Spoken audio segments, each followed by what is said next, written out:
ராமதாசும் அன்புமணியும் 45 நிமிடங்கள் சந்தித்து பேசிய நிலையில் தற்போது தைலாபுரத்தில் பாமக நிறுவனர் ராமதாஸை ஆடிட்டர் குருமூர்த்தியும் சைதை துரைசாமியும் சந்தித்து பேசி வருகின்றனர். இது தொடர்பாக நம்மிடையே பேசுவதற்காக பத்திரிகையாளர் திரு பிரியன் நம்மோடு இணைந்திருக்கிறார். அவரிடம் பேசலாம். வணக்கம் திரு பிரியன்.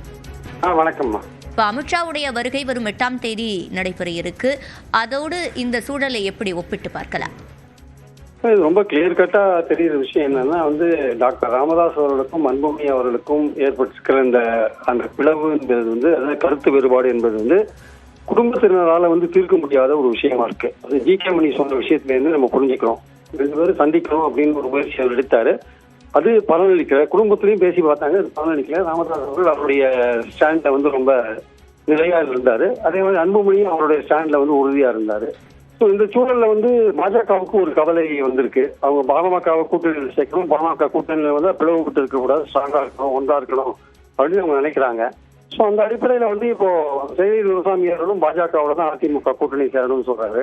ஸோ சைதை துரைசாமியும் குருமூர்த்தியும் இப்ப சந்திக்கிறாங்க. அவங்களுடைய நோக்கம் என்னன்னா, முதலைக்கு அன்புமணி வரும்பொழுது அன்புமணியை அங்க உட்கார வச்சு பாமக கூட்டணி அனௌன்ஸ் பண்ணணும்ன்றது அவங்க நோக்கமா இருக்கு.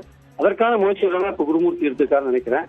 ஆனால் இந்த பாஜகவோட கூட்டணி வைக்க கூடாது என்பதுதான் டாக்டர் ராமதாஸ் அவர்களின் நிலைப்பாடு. அது அன்புமணி ராமதாஸ் பேச்சை கேட்காம கூட்டணி வச்ச பாஜகவோட பார்லிமெண்ட் எலெக்ஷன் கருத்து வேறுபாடுல முக்கியமான அம்சம்.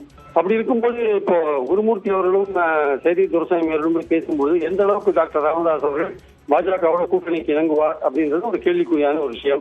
அது தவிர அன்புமணிக்கும் ராமதாஸுக்கும் உள்ள அந்த முரண்பாடுகள் அல்லது கருத்து வேறுபாடுகள் தெரியாதா, அதற்கான முயற்சிகள் என்ன நடந்தன, அது அந்த பேச்சுவார்த்தை எந்த கட்டத்துல போய் முடிஞ்சிருக்கு, அதுல கூட்டணி சம்பந்தப்பட்ட பேச்சுவார்த்தைகள் நடந்ததா, அது போன்ற விஷயங்கள்லாம் இன்னும் வெளியில வராத இருக்கு.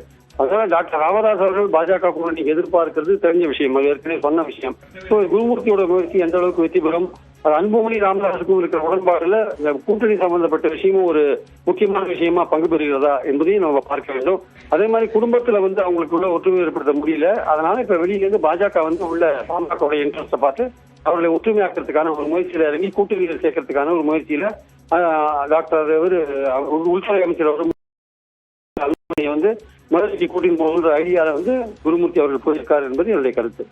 இணைப்பில் கருத்துக்களை பதிவு செய்தமைக்கு நன்றி திரு பிரியன்.